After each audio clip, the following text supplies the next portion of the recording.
These actions would form the building blocks of a turnaround that would deliver an unprecedented 36 quarters of uninterrupted growth, create 9 million new jobs, add 53 million people to healthcare, with government coffers that helped us withstand the global economic crisis. In my first State of the Nation in 2001, I said that we would create wealth by developing labor-intensive, skills-intensive services such as ICT.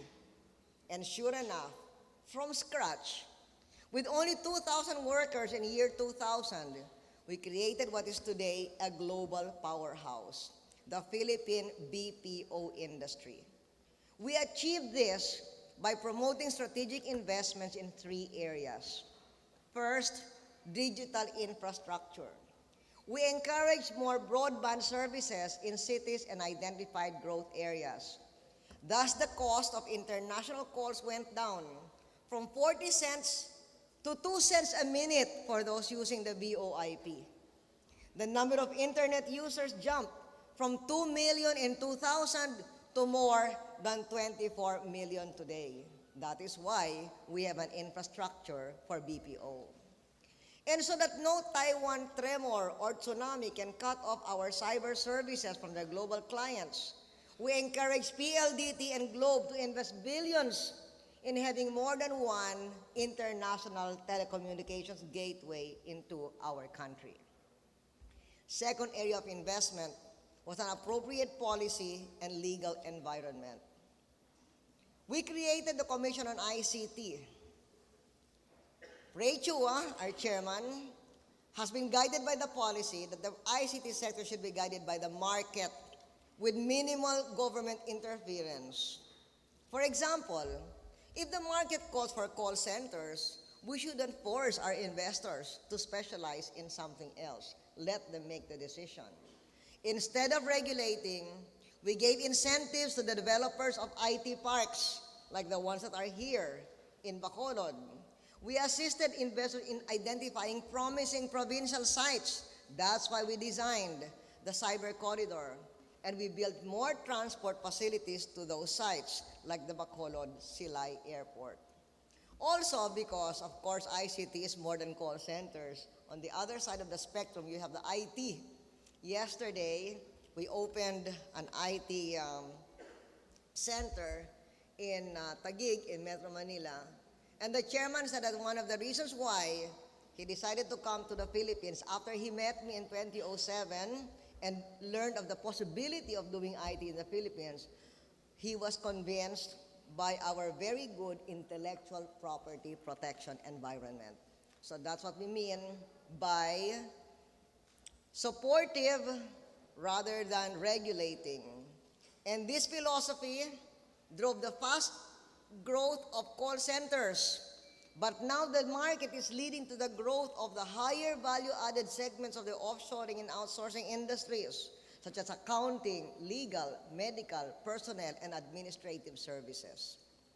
Third area of investment, human capital.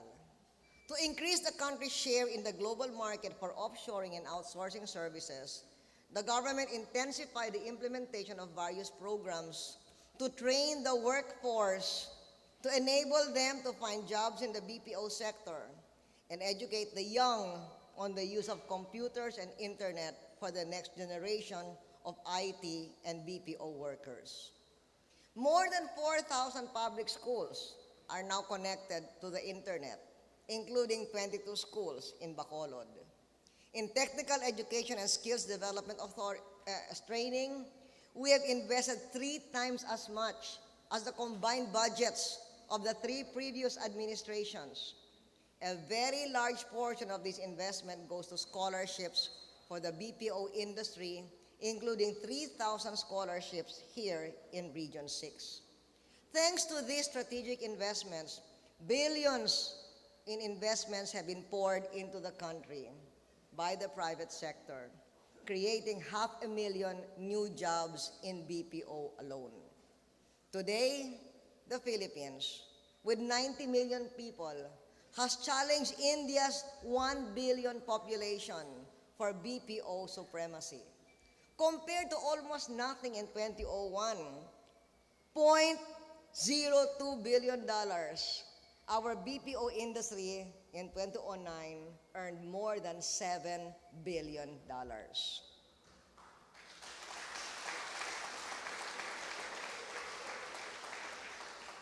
I like to think that the 500,000 jobs we are creating in ICT are part of the legacy that I will leave.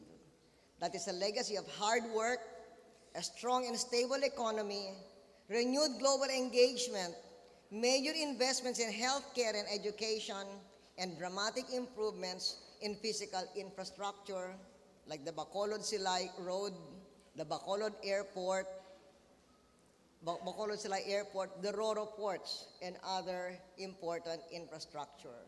Much work remains to be done, but I am determined to turn over to a new government, a new Philippines ready for the challenge of bringing the nation to the verge of first world in 20 years. And what other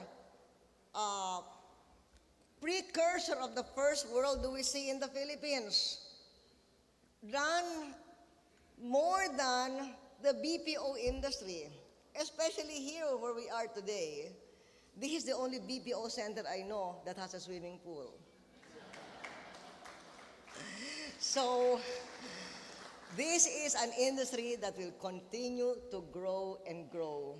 It is an industry that with all of your support and your active participation will really lead us to the verge of first world in 20 years.